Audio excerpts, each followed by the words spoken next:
Hello, Amy. Can you tell me if my things have arrived at yours yet? I was told by the moving service that they had finished delivering.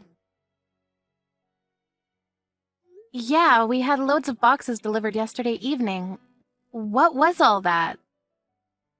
David said he called you, but you wouldn't tell him what you've sent us. If they've arrived safely, then that's all that matters. You haven't opened any of them, have you? I don't want you going through what's inside. You're not allowed to touch anything.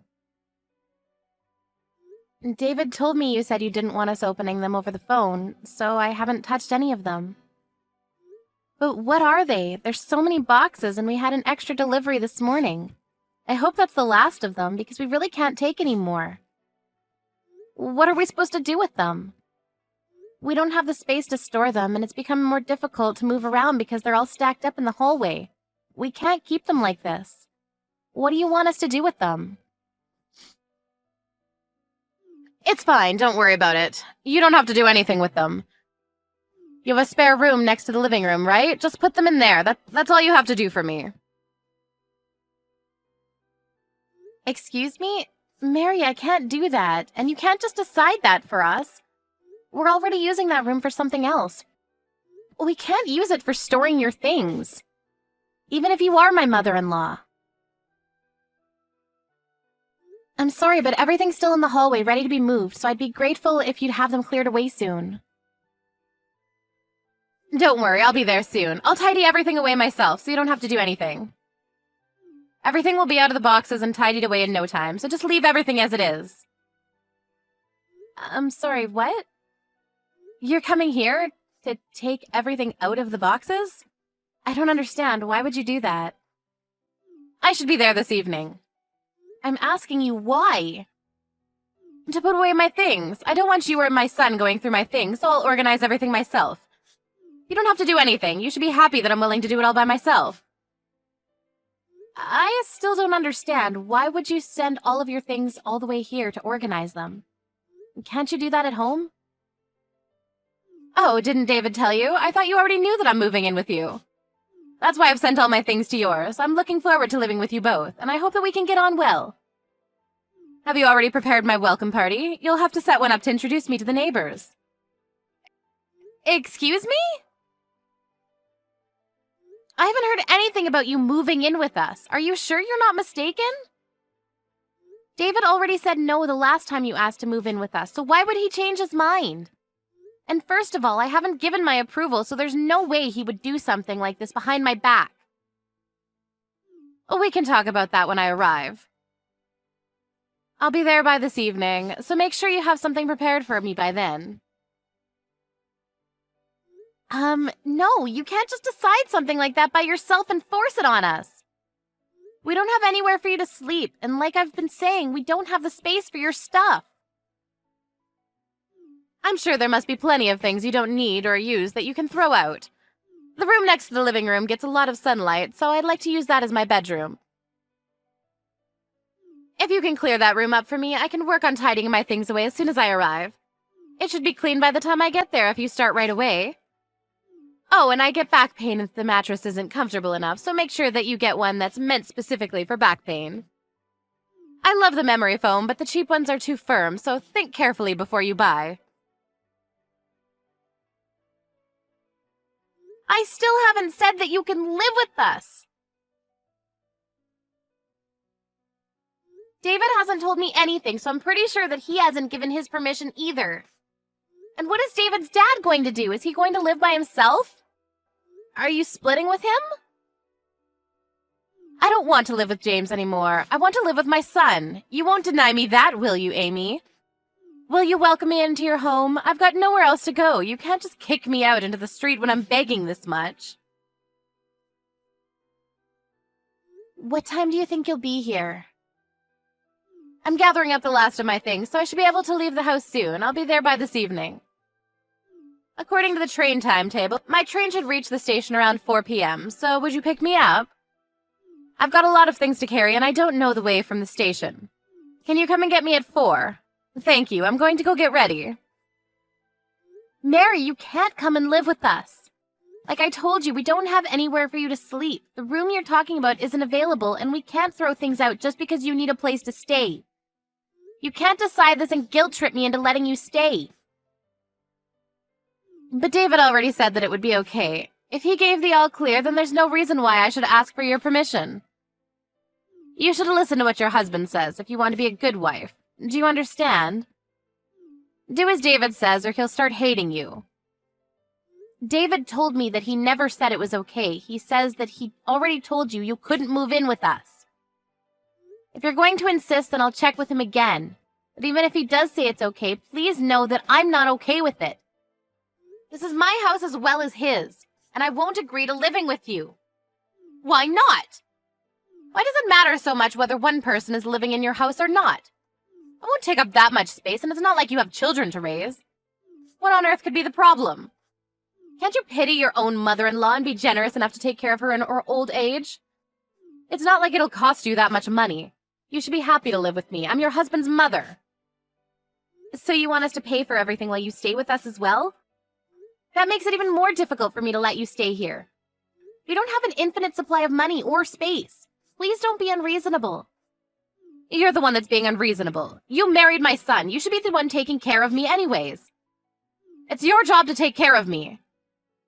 I just called David and he tells me that he never gave you permission to stay with us. He says that he made it clear that you can't move in with us. Who should I believe? My own husband or someone who's lying for her own convenience? Oh, really? I don't remember that. I heard him say that it was okay.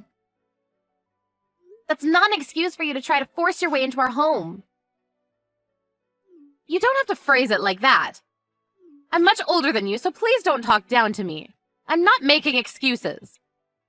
I've no idea what David would want to marry a woman like you. He's so honest and gentle, but you're so rude. What could he have seen in you? It's a mystery to me. David said that he hasn't given his permission, so please stop. You can't live with us, Mary. We'll send your things back as soon as we can. It'll be a problem for me if you do that. I'm leaving this house and I'm not coming back. I don't want to live here with this man anymore. You're free to leave James if that's what you want, but you can't come here. You can't stay here and you'll have to find somewhere else. Mary?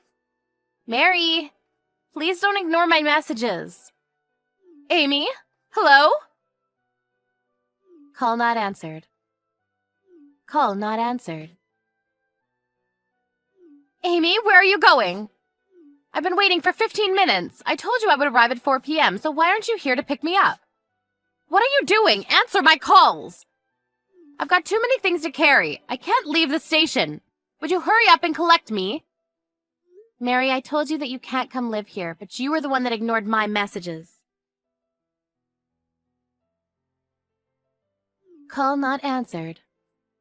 What are you talking about? I thought the conversation was over. We were supposed to meet anyway. I thought we could talk about it then, if you really wanted to discuss it more. But you never came to pick me up. Will you hurry up? I'm not coming to collect you. Say whatever you like, but you'll have to collect me because I can't go to your house by myself. I have too much luggage.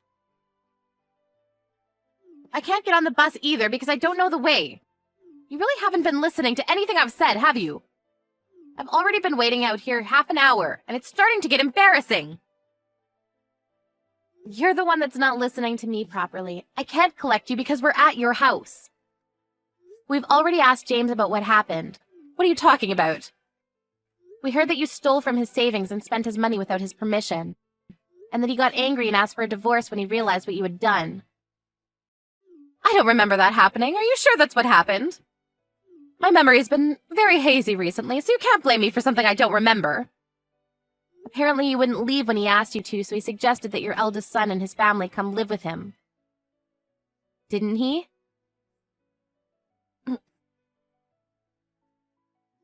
And that means that you have no choice but to leave, doesn't it? Because you were always horrible to your eldest son's wife. She even got depressed because of the way you treated her, and your own son doesn't want you to come near her, so you've never been invited to visit them. I heard that you've never been to see their children, your own grandchildren, because they don't want you harming their mental health either. That's not true. She's just too weak mentally. James is being ridiculous, too.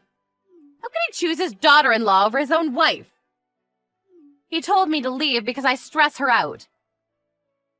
But why should I leave? I was here first. She's only here because she's married to our son. I think he's being fair. What did you say? James asked you for a divorce and asked you to leave because you spent his savings, but you wouldn't leave. I think it's only normal that he would prioritize the feelings of his daughter-in-law over you. If anything, you're lucky he hasn't been more harsh on you. You're lucky he hasn't forced you out and made you homeless. He could have done that whenever he wanted. But he knew that you had nowhere to go, so he's given you time to find a new place. You should be more thankful to him. Who do you think you are? I'm not going to let you talk to me like that. You have no right to lecture me. Anyway, every single box has been returned to your house. What? Why would you do that? James said he didn't want your stuff taking up space in the hallway while you searched for a new place, so all of the boxes have been stacked up inside the storage shed in the garden. By David. David did that, but I thought he was at work. He was, but when we decided that the best course of action was to send everything back, he left work early for me, because I can't carry heavy loads. I'm pregnant. What? Why didn't you tell me that? I can't believe it! You're pregnant? That's even more reason for me to come live with you and David. I don't see why that's another reason. You'll need help around the house when the baby comes. You'll be much more at ease if I'm around. You can go straight back to work and leave the baby with me. We're fine. When we're closer to the due date, my mom will be coming to stay with us for a while. She raised 4 children, so she'll be a great help. And I respect her as a mother. And I've already raised 2 fine boys. I raised the man you're married to, so that says something. You'll need someone like me around. I heard from David's dad that you haven't been helping with any of the housework these past few years, and you spend most of your time fawning over a young actor that you recently became a fan of. I don't think I can trust someone who's spent her spouse's savings on buying fan merchandise, and doesn't even feel guilty about it. I don't trust you enough to leave you alone in my home with my child. Why do you know about that? I haven't told David any of that. I heard from James when I asked him how things were going. And when David was moving the boxes, he had to open the heavier ones to lighten the load. We saw that it was filled with magazines, CDs, and DVDs. You must have spent a lot of James's money considering the amount of boxes that were filled to the brim. You opened them? I specifically told you not to touch my things. If you've broken anything, I'll have you reimbursing me. I can't believe you would touch my things without my permission. Just how insensitive are you?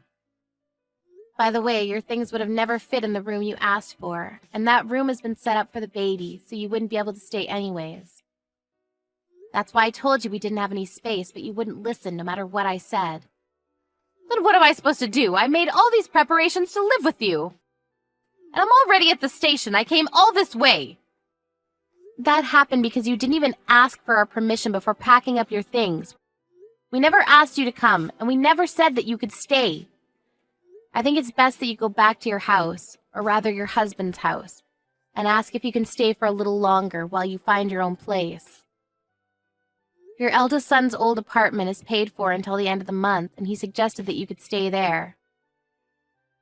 Might be a better idea for you to talk to them about that when you get back. Well, you'll have to apologize to his wife first. What about David? What did he say? Isn't he on my side? He'll let me stay with you two if you ask him. He's saying that he doesn't want to have anything to do with you. You've already caused him a lot of trouble in the past, and it seems that this was the last straw. We've finally finished moving your boxes, so we'll be going home now, but I suggest you go back to your house while you still can, since there aren't a lot of trains running this evening.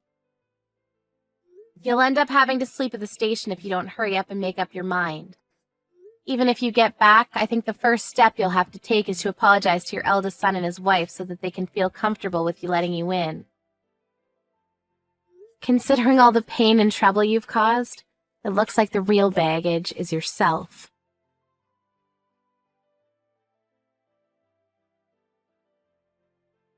A few days later. Mary ended up having to carry all her luggage back home the way she came. She returned, but by the time she got there, her husband, son, daughter-in-law, and grandchildren were all having dinner. They didn't even let Mary in. But Mary had nowhere else to go, so she finally acknowledged what she had done to her daughter-in-law up until now and apologized to her. She was allowed back into the house under the condition that she would leave the next day. She spent the night, but had to wake up early in the morning to take her luggage to the apartment her eldest son and his family had been living in.